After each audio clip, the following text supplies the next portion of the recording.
Hi everyone. So I actually uploaded this earlier, but unfortunately there was a sound issue. I'll just say a few words about that briefly. Hopefully this video will be okay. This does sometimes periodically happen, and honestly I don't know why, because there's no indication from my perspective of that that's going to happen. That you know, at some point the volume will be most of the time it's okay then for whatever reason, it just goes off for particular videos. I don't know why that happens. I mean, I always have my settings on full volume. I never accidentally muted or anything like that. So I really don't know why that happens. If it does, I appreciate subscribers drawing my attention to it. So Robert Kelly, you drew my attention to it earlier because I don't always have time to review videos. So I might not necessarily know until later on. All I can do is apologize for that. Um, it's irritating from my perspective as a creator, because you make a video, you upload a video, and then it's wasted because there's no volume. So I don't know why it happens, and I can only hope that it doesn't happen that much. Okay, so that having been said, I'll get into the video. I want to make a review of Belfast, the new Kenneth Branagh film. I'm just going to read out the introduction paragraphs from Wikipedia just for convenience sake. Sometimes when I try to give the basic aspects of a film, I am not that articulate, not as much as I'd like to be. So once I've got those out of the way, then I'll talk freely about what I think about it. Okay, so this is from Wikipedia. Belfast is a 2021 British coming of age comedy drama film written and directed by Kenneth Branagh. The film stars Catriona Balfe, I think I'm pronouncing her name correctly, Judi Dench, Jamie Dornan, Kieran Hines, Colin Morgan, and newcomer Jude Hill. The film, which Branagh has described as his most personal film, centered in a young boy's childhood amidst the tumult of Belfast, Northern Ireland in the 1960s. Belfast had its world premiere at the 48th Telluride Film Festival on the 2nd of September 2021, which is the day after my birthday, and also won the People's Choice Award at the 2021 Toronto International Film Festival. The film was released in the United States on the 12th of November 2021 by Focus Features, and in the United Kingdom and Ireland on the 21st of January 2022 by Universal Pictures. It received positive reviews from critics and has so far grossed under $15.9 million worldwide. It was named one of the best films of 2021 by the National Board of Review and tied with The Power of the Dog for a leading seven nominations at the 79th Golden Globe Awards, including Best Motion Picture Drama. The film won a Golden Globe for Best Screenplay. It also drew with Steven Spielberg's West Side Story, which was actually the last film I watched, for a leading 11 nominations at the 27th Critics' Choice Awards, including Best Picture. The movie also received six nominations at the 75th British Academy Film Awards. Okay, so the first thing to say about Belfast, I did have a preconception about this. I was always going to see it because I think I would have regretted not seeing it. If you don't know, I was born in Belfast, Northern Ireland in 1985. It is the city of my birth.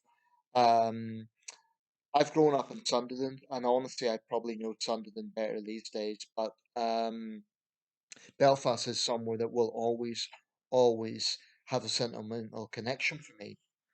So I wanted to see this film. But I was a little bit wary. Was this just going to be another drama about the Troubles? There have been many takes on the Troubles. There's been many films about the Troubles, which, if you don't know, is a name given to the sectarian conflict from roughly 1968 to 1998 in Northern Ireland. Um, so there's the Devil's Own, there is Titanic Town, there is a Boxer. Those are just some, and there's many others. The Crying Game is another one. There's been many films about the Troubles. Now they're all I've seen all of them, and they all have merit in their own right. The Boxer is a particularly great drama with Daniel Day-Lewis, 1997, about an ex-paramilitary, Republican paramilitary man who is a professional boxer, and he wants to lead a clean life. and he's trying to get away from that paramilitary life, and it's about his struggles against the local hard men of the paramilitaries, so-called hard men. It's a very gritty drama. It's good at what it does, but it's it's pretty rough going. It's violent. It's gritty. It's what you would expect about a film set in Belfast. Um, this film is somewhat different, and just a word of caution here, I will probably give some spoilers. So if you haven't seen it, maybe stop watching now. The first few minutes of the film opens in colour, and it just shows the cityscape of Belfast, contemporary Belfast. Um, and then most of it's in black and white, which is an interesting technique. It goes to 1969 and this young boy's childhood. Now, the interesting thing is Kenneth Branagh moved to England when he was 9 years old. I moved to England when I was 14. I can definitely resonate. My manager recently said to me she didn't even know he was from Northern Ireland. And my mum said the same thing, which is incredible because um, he's one of the most successful Ulster people around. But I guess he has grown up in England and he has somewhat lost his accent. But let me just say from the outset, I think with this film, Kenneth Branagh has done a service to the people of Northern Ireland and specifically Belfast. I thought it was really worth watching. I thought it was a very good film. Um, the thing that's very noticeable about this is, of course, there is an aspect of the Troubles. It shows, and it gets surprisingly into it quite fast. It shows a loyalist kind of mob attacking the street where this young boy's living on because there's Catholics living there. And the clever thing is, you don't quite know is the family, are they Catholic or Protestant? But they're actually Protestants. But because of the way the film is directed, it's deliberately quite obscure. At least that's what I thought. Um, and so basically, the this young family, the father is a labourer working in England. He has a bit of an estranged marriage, but you could tell that they're both loving parents. And there's a young boy, Jude Hill. He's got an older brother, and it also features his teenage cousin. Now, what I liked about Belfast was there's definitely a sectarian aspect to it, but it also shows that even in the outbreak of the Troubles, life went on. So it shows, for example, him watching Star Trek on TV. It shows him going to the theatre with his grandmother, Judy Dench, to watch A Christmas Carol, which is one part that's filmed in colour. By the way, Judy Dench, I have to commend it to her. She had a very convincing Ulster accent, and it's not an easy accent to do, my accent. Um, Catriona Balfa is from Dublin. She was also very, I'm not familiar with her as an actress, but that was really a very, very good Ulster accent. Jimmy Dornan, I believe I've seen him in a few other things, but the cast were great, and I just felt that it was just a refreshing take. It was a coming of age film. It was actually about this family and about the struggles that they had, and whether or not they were going to move to England or not. The grandfather, played by Kieran Hines, had actually been a coal miner in Leicestershire, and it focuses a bit on that, the generation gap to some extent as well. But it shows at one point the cousin sort of misleads this young boy. She's a bit older, guessing mid-teens, and it starts off with petty crime, steal from the local Asian store. And then during the second riot, it features two riots. They loot the local store, and when the mother finds out, she's fuming, and she, of course, demands that the son brings us back because that's not the way he's been brought up. But what I liked about this film was it didn't gloss over the troubles. I mean, that was there, but it was done sort of indirectly. So you hear the news reports about bombings and killings, but it's on the news in the background. And the film features two violent events, two riots, and one point where Colin Morgan of Merlin fame, it took me a few seconds to actually recognise him. He's kind of the hard man in this. He's trying to get the father figure onto their side, so to speak. He's a loyalist hard man, and it shows the sort of decisions people had to make in the outbreak of the Troubles. But it's a film that really, really resonated with me on a personal level. I mean, when we came to England, we didn't leave directly from Belfast. We lived in Mills and County Antrim for 5 years. I lived in Belfast from 1990 to 1995. But, some of the places that are featured in the film, I certainly remember from my childhood. And it just resonated.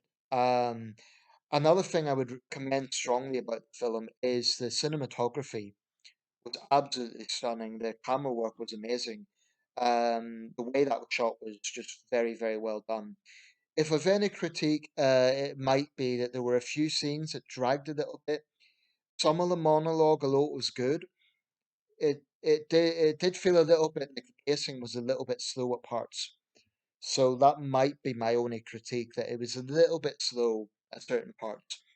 I'm not sure what the running length is. I think it's 2 hours, but it was a little slow at parts. But otherwise, I really only have praise for this film. I really do think it is a refreshing take on Belfast, on the Troubles.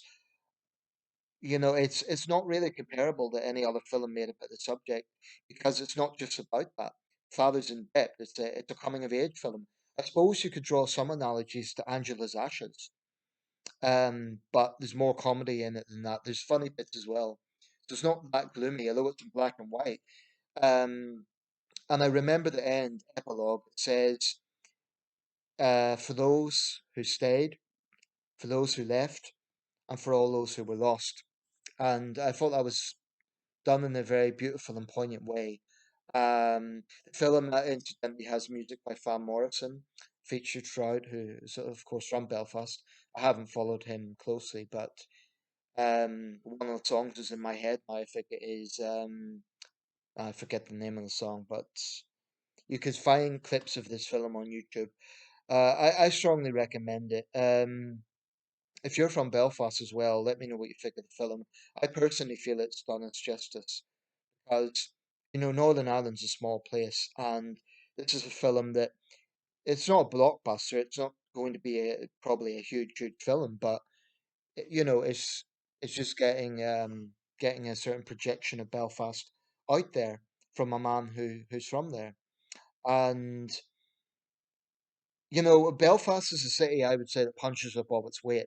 It's not a very big city, 250,000 people in the city proper. Let's say 600,000 in the metropolitan area.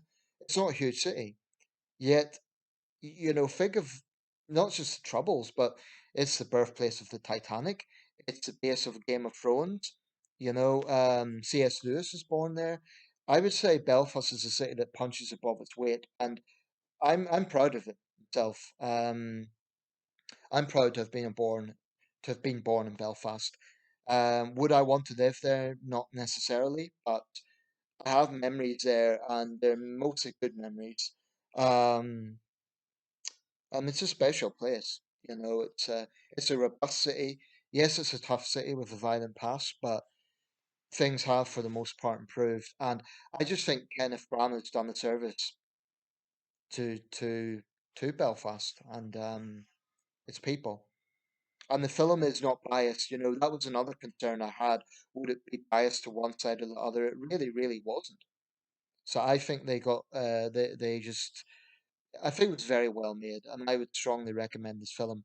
I would give it 8 out of 10. So check it out. Belfast by Kenneth Branagh.